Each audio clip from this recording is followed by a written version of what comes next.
तैयार है? स्टार्ट।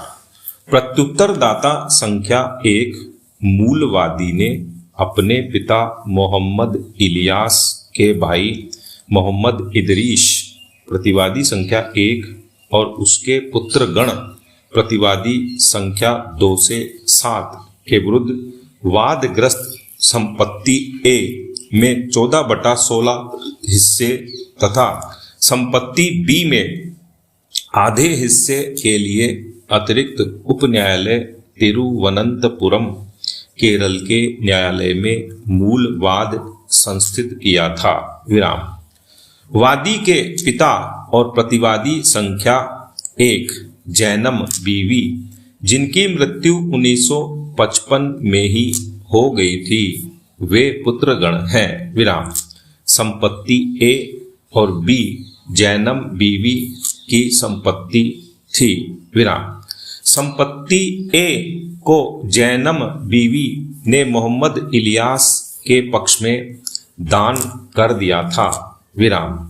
वादी का मामला था कि मोहम्मद इलियास की पहली पत्नी सैदात प्रत्युत्तरदाता संख्या 8 थी और इन दोनों से कोई संतान नहीं हुई। विराम।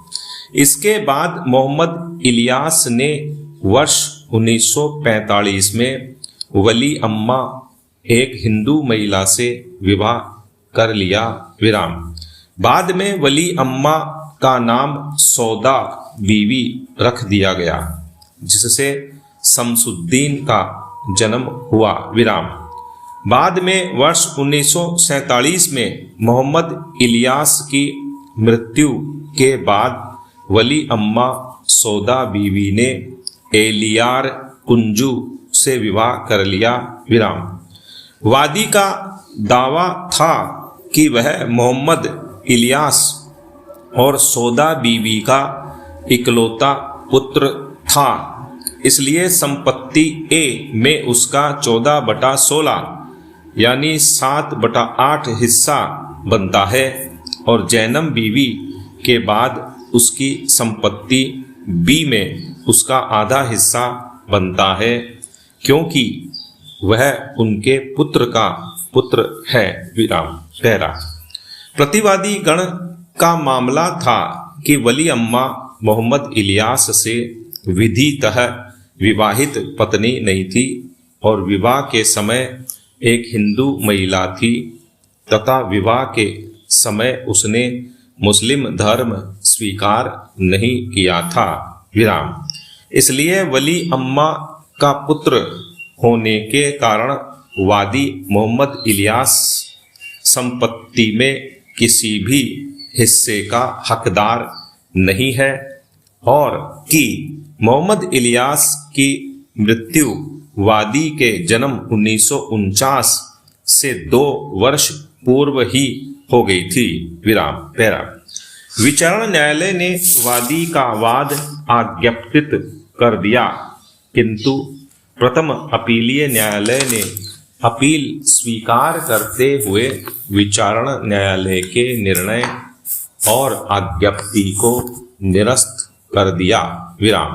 किंतु वादी की द्वितीय अपील पर उच्च न्यायालय ने आक्षेपित निर्णय एवं आदेश दिनांक 5/9/2007 के द्वारा प्रथम अपीलीय न्यायालय के निर्णय को निरस्त कर दिया और विचारण न्यायालय के निर्णय को पुनर्स्थापित करते हुए वादी का वाद आज्ञप्तित कर दिया। विराम।